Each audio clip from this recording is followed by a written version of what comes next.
Hey, what's up? I am Stacey Summerow. I'm here with wet hair in my kitchen, and I am very short on time to film today, so I am going to attempt to make the world's best chocolate cake because we're having one of our parish priests over for dinner tonight while talking about important things. So welcome to Called and Caffeinated. I always had one girl that I would idolize. I wanted to be just like her, and I was always jealous of her, and I kind of wanted her to be my best frenemy, if that makes any sense. I wanted to be friends with her, but then I also wanted to hate her. And it was this weird thing. I didn't even realize spiritually what a terrible thing that is. I want to give you 6 things that really stand out to me as a way to stop competing with other women. Okay, so the first thing is pray to the Holy Spirit for women who are running the same race. Okay, so anytime I have prayed to the Holy Spirit, He has brought me the friends that He wants me to have, and people who are helping me to run my race as a Christian well. And there's something about the Holy Spirit. I don't know. He can just inspire, whisper to you, say, go talk to that person, even if it's scary or doesn't make sense. He can give you the courage to just strike up a friendship. Okay, so I hear this from people all the time. I don't have good friends. You have just got to ask the Holy Spirit, and then when He inspires you, you got to have the courage to respond to that call to go talk to that person. So that's number 1. Second, there's a little mantra that I want you to say to yourself, okay? I have everything to share, everything to learn, and nothing to win or lose. The truth is, women are relational. God gave us to each other. Pope John Paul II, when he writes about in Mulieris Dignitatem, the dignity of women, he says women are entrusted with the care of others. God gives and trusts people to us. He trusts us more than we even trust ourselves, and we need to live up to that entrustment because we are so relational. We really don't want to win or lose in our relationships. What's the point of winning? So you're out there in front, you accomplish this thing or something, whatever. You're separate from people. If you're out there in front, you're lonely. We don't want that. We want to live in community. We want to live with others. And so this win-lose mentality is exactly where the devil wants to keep you. And the Lord's calling you out of that into sharing and learning. Be inspired by other women, share with other women. If other people ask, if other people want to know, other women want to know what makes you tick, what keeps you going, how you're good at this or that thing, share your skills, share your knowledge, learn from other women, but it's not a win-lose mentality. This is one of those strategies where you just start doing the right thing, even if it doesn't feel good, and then everything else will follow from that. Eventually, your emotions will kind of line up with your actions. And this one is to not gossip. Venting is gossiping, okay? One of the big blessings in my community is that I can count on one hand the number of times that women have gossiped about each other. It's such a gift. It lifts us all up. And I hear people speak about other people kindly so much that inspires a culture of kindness and a culture of love. And we all recognize he's okay. He's just trying to go down for his nap and he's not happy about it. We all recognize we're doing the best with what we got. And we're also not all meant to be the same. If we don't share a parenting style with another family, that's okay. We don't have to share a parenting style with another family. It's all right to be different. And if you're used to venting about other people or gossiping or whatever, just first of all, tame that habit, tame your tongue. And then when you want to start venting, then you're going to be forced to say, before you let those thoughts pass your lips, you're going to be forced to say, wait, why do I want to vent? What am I hoping for? What are those thoughts pointing to? And that venting is going to, that lack of venting is going to make you deal with those thoughts internally and instead take them to the right place, which is to prayer. Take those prayers to God and ask Him to show you why it is that you want to talk badly about this person and what effect you're hoping to get. If you're trying to get the approval of other women by ganging up on someone in her presence, that's a friendship built on sand. That's not going to lead to authentic friendship. The other thing too is remember it's an injustice because it doesn't give that other woman a chance to defend herself. If you're gossiping about somebody else, she's not even there. So how can she possibly defend herself? And you and this other person who are gossiping have made yourselves into a judge and giving her an unfair trial and deciding on the outcome without her giving her a chance for a fair trial, essentially. And honestly, at the end of the day, God is the only one who judges.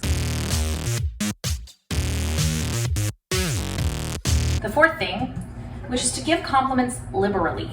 And I don't know about you, there was this long time in my life when I had this hang up about receiving and giving compliments. I thought if you accept a compliment, you're not humble. And that's so not the truth. Like, humility is seeing yourself as you are, not having a puffed up version of yourself, but also not being hard on yourself when you ought not to be. That girl who you're jealous of, like, she needs friends too. She's human too. The power of a compliment to build her up and to help her to see what is good inside of her opens up a beautiful potential for friendship, like genuine friendship. So the other thing I love about this strategy is because it really kind of sticks it to the devil. It's like, all right, I see something that I want in another woman. I'm gonna compliment her on it. I'm gonna actually do the virtuous thing instead of doing the unvirtuous thing, the vice of gossiping about her or letting it sit inside my head and obsessing over it, being jealous of her, of what she has or what she's doing. It really kind of sticks it to the devil and shows them like, no, you haven't won here. You don't get to control my actions. Recognize that everything that you are jealous of in another woman points to a wound and a lack and a poverty that you feel in your own life. Something that you perceive you're lacking, that's what's making you jealous of other women.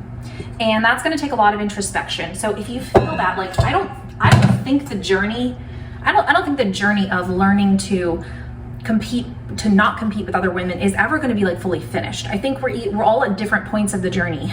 I'm at a point where if I'm tempted toward it, I'm much better now at looking at myself and saying, what is it that I feel I lack in my own life, so that when I find out that this woman is doing this thing or has this thing, I then feel jealous of her. What does that say about me? So always bring it back to, what does that say about me? Where do I need to be healed in my prayer? Or where do I need to be healed in my life? And then bring that to prayer. Look at this.